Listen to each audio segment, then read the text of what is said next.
그 경우에는 점유자의 의결권은 상실된다는 것이에요. 이것을 규정하고 있는 것입니다. 결론은 이 규정은 구분 소유자든 임차인이든 각각 의결권을 행사할 수 있지만, 하지만 전제는 뭐냐? 그 구분 소유자의 의결권 범위 내에서만 행사할 수 있다는 얘기예요. 따라서 한 사람이 여러 개 점포를 소유하고 있으면 이거는 계산할 때 점포의 구분 소유자 수는 결국 한 명이잖아요. 한 사람이 여러 개 소유하고 있다 하더라도 이건 한 명입니다. 그러다 보니까 이 한 명 것을 점유자가 여러 명 있다 하더라도 전체 구분 소유권은 하나로 계산될 수밖에 없어요. 그래서 한 명이 5개를 소유하고 있는데 점유자가 5명이다. 이 경우에 이 점유자 5명이 의결권을 모은다 하더라도 이건 결국 구분 소유자 한 명에 국한되는 것입니다. 한 명짜리밖에 안 되는 것이에요. 그런데 이런 점유자들 중에서도 나는 의결권을 A에 행사할래, 또 어떤 사람은 나는 B에게 행사할래, 이렇게 통일되지 않을 수가 있고요. 또는 나는 의결권을 행사하지 않을래, 이렇게 의결권을 행사하지 않겠다고 하는 분들이 있을 거 아닙니까?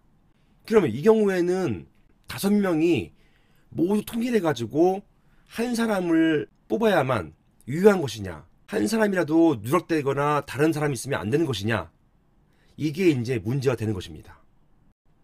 자, 관련해서요, 37조에는 이런 규정이 있습니다.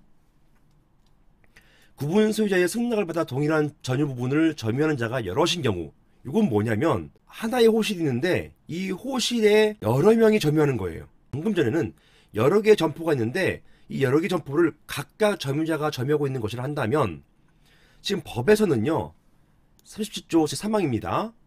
이거는 하나의 점포를 여러 명이 점유하고 있는 것입니다. 이런 거 있잖아요. 하나의 큰 점포를 가지고서 한 3등분 또는 2등분 해가지고 임차인을 각각 드릴 수 있는 거 아닙니까? 자, 이런 것들을 말하는 것인데요. 이 경우 하나의 점포를 여러 명이 점유하고 있는 경우에는 의결권 행사를 어떻게 하느냐? 보시는 것처럼 24조 사항이잖아요. 요거였지 않습니까? 요거.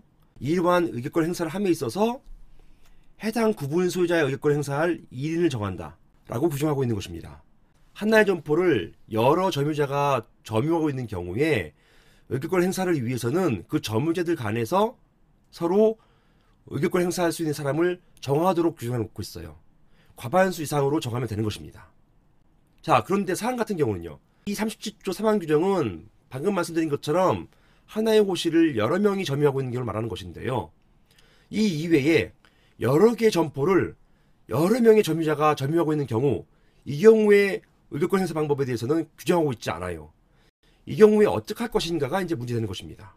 자, 보시면 집합건물법은 한 개 점포를 여러 점유자가 사용하고 있는 경우에 의결권의 행사 방법을 규정하고 있습니다.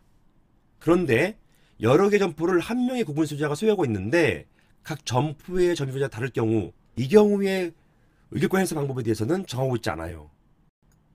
자, 여기에 대해서 판례는요, 이런 경우에 이렇게 보고 있습니다. 판결은, 자, 보십시오. 집합건물법 제37조 3항에 의하면 구분 소유자의 승낙을 받아서 동일한 점유 부분을 점유하는 자가 여럿인 경우에는 해당 구분 소유자의 의결권을 행사할 1인을 정하여야 하므로, 다음에 구분 소유자 1인이 여러 개의 점유 부분을 소유하고 있고 구분 소유자의 승낙을 받아 각 점유 부분을 점유하는 자가 여럿인 경우에도 위 규정, 즉 37조 3항을 유추 적용해서 점유자들 중에서 의결권을 행사할 한 명을 정해야 한다고 봄이 타당하다, 이렇게 보고 있어요. 이게 판례의 태도입니다. 이상입니다.